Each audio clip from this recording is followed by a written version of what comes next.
Have you ever been hit so hard by someone's words that it felt like they are describing your life story? Something I just watched at Lewis Ho's podcast, and it shook me to the core. He invited Danny Morel, a spiritual teacher, and I want to share that clip and then I'm going to react to it.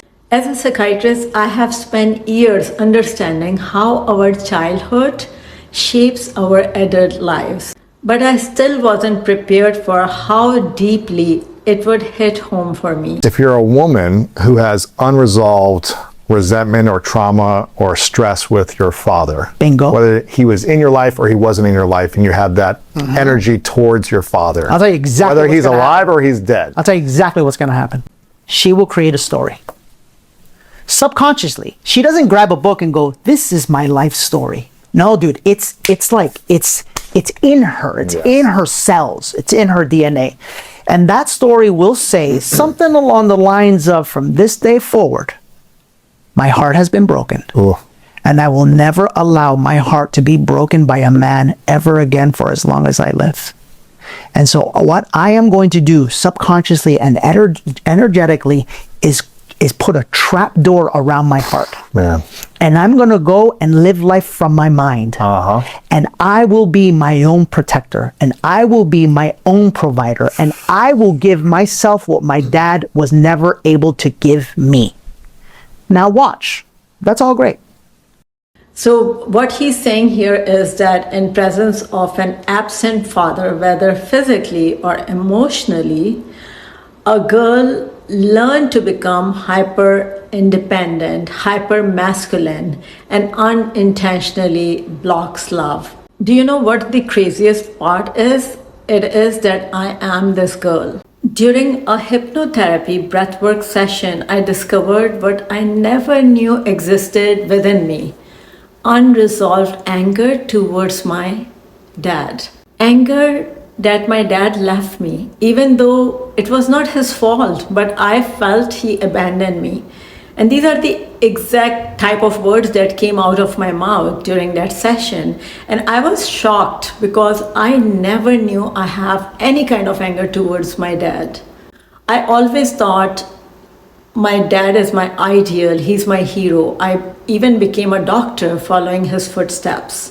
So that little girl who lost her dad made a promise to her that I will never let a man hurt me again.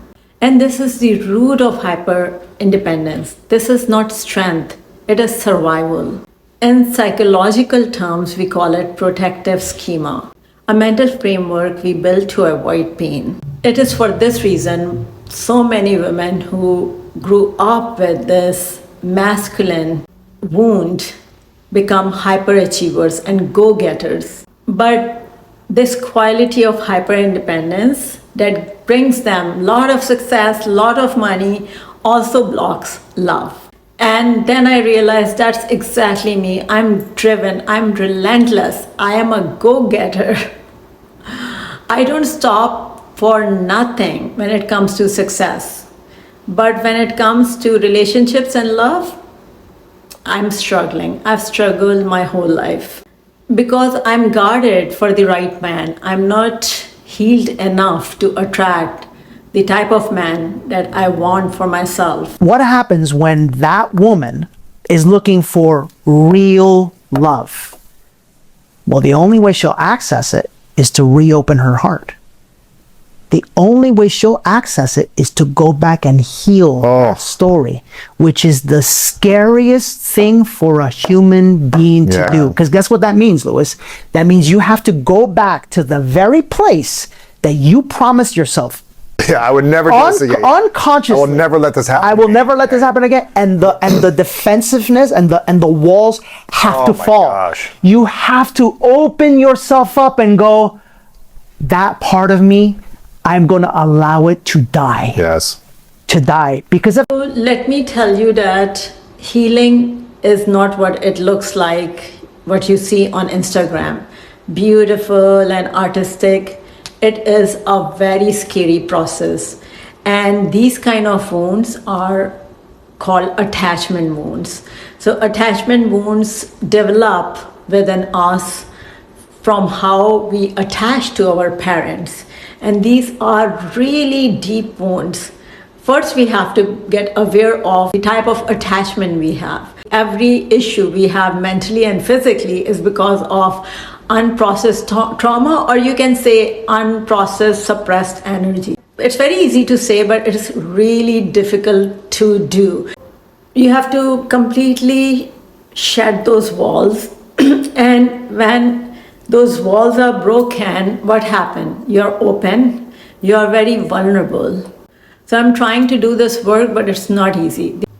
I get extreme restlessness, uneasiness, fear, panic, and terror whenever I try to go there. So it's not an easy thing to do. You need to be patient with yourself and take your time. Here's the kind of man she will attract. She will attract a man, by the way, and a life financially that will keep her constantly chasing, that will keep her constantly protecting, that will keep her constantly providing, which, by the way, the world today is encouraging that. It's encouraging that, and there's a dark spiritual reason for why that's happening. But if you're the man, then how can you attract a man? So you'll attract a male he'll have a penis. Yes. Don't get me wrong. Yes. But energetically, he'll be in his wounded masculine or in his feminine energy. What is a wounded masculine energy? It's a lack of courage. It's a lack of self-worth. It's timidity. It's not being able to speak your truth. It shows up in a lot of different ways. Sometimes it's manipulative.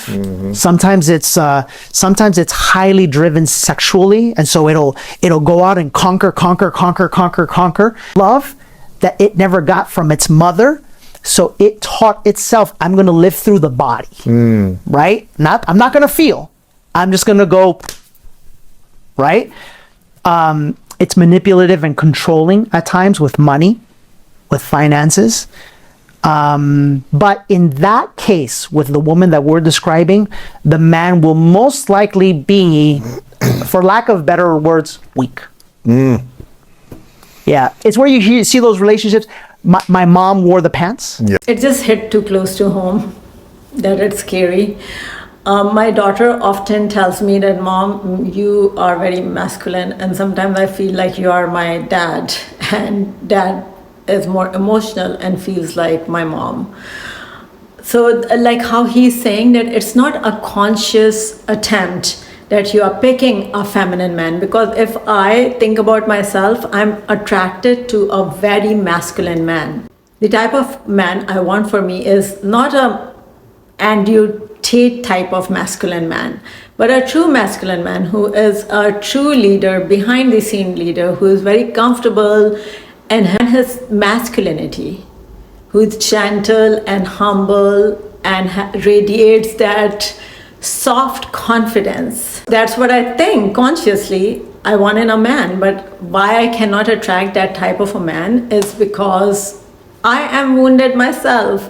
I have that wounded masculine energy within me, and until I resolve it, I'm going to unconsciously, energetically attract those kind of men. Even after my ex-husband, the type of men I attracted were the one he described, wounded masculine men, because I was going after masculine men, and all of them were not true masculine men, they were wounded masculine men. And that's the reason I'm still single. I don't know if I'll ever attract the type of man I want for myself in this lifetime. But what I do know is that resolving and moving this stuck energy within me is not about finding a man.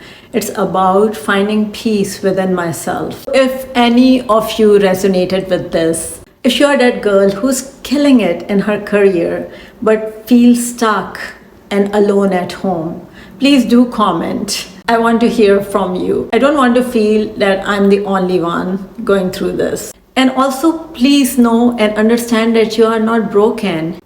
You're protecting yourself in the only way you know how.